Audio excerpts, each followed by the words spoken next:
इस वीडियो में हम गुरुत्वाकर्षण और गुरुत्वीय बल के विषय में समझेंगे। जैसा कि हम जानते हैं कि चंद्रमा हमारी पृथ्वी के चारों ओर घूमता है और हमारी पृथ्वी सूर्य के चारों ओर घूमती है। साथ ही अन्य सभी ग्रह भी सूर्य के चारों ओर घूमते हैं। क्या आपने विचार किया है कि यह सब किस कारण होता है? सरल शब्दों में कहें तो यह सब गुरुत्वाकर्षण बल के कारण होता है, जिसे गुरुत्वाकर्षण का नियम भी कहते हैं। आइए इसे विस्तार से समझते हैं। गुरुत्वाकर्षण का नियम। इस नियम के अनुसार संपूर्ण ब्रह्मांड में प्रत्येक वस्तु अन्य वस्तु को अपनी ओर आकर्षित करती है।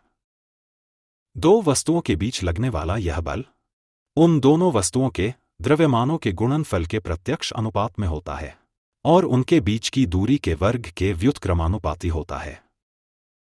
समीकरण में यम1 पिंड ए का द्रव्यमान है और यम2 पिंड बी का द्रव्यमान है। समीकरण को सरल करने पर एक नियतांक प्राप्त होता है, जिसे सार्वत्रिक गुरुत्वाकर्षण नियतांक कहते हैं और इसे जी से दर्शाया जाता है। इस नियम को सार्वत्रिक गुरुत्वाकर्षण का नियम कहा जाता है और इस बल को गुरुत्वीय बल कहते हैं। आइए इसे एक उदाहरण से समझते हैं। मान लीजिए एक गेंद को ऊपर की ओर फेंका जाता है। यह गेंद एक निश्चित ऊंचाई तक जाती है और फिर नीचे गिरने लगती है। ऐसा इसलिए होता है क्योंकि पृथ्वी और गेंद के बीच गुरुत्वाकर्षण बल कार्य करता है।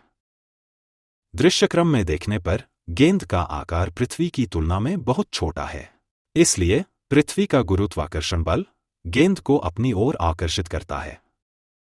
इसी प्रकार चंद्रमा और पृथ्वी के बीच भी गुरुत्वाकर्षण बल लगता है, लेकिन चंद्रमा पृथ्वी पर गिरता नहीं है। ऐसा इसलिए क्योंकि पृथ्वी का गुरुत्वीय क्षेत्र चंद्रमा जैसे बड़े आकार के पिंड को अपनी सतह तक लाने के लिए पर्याप्त नहीं होता। लेकिन चंद्रमा पृथ्वी का चक्कर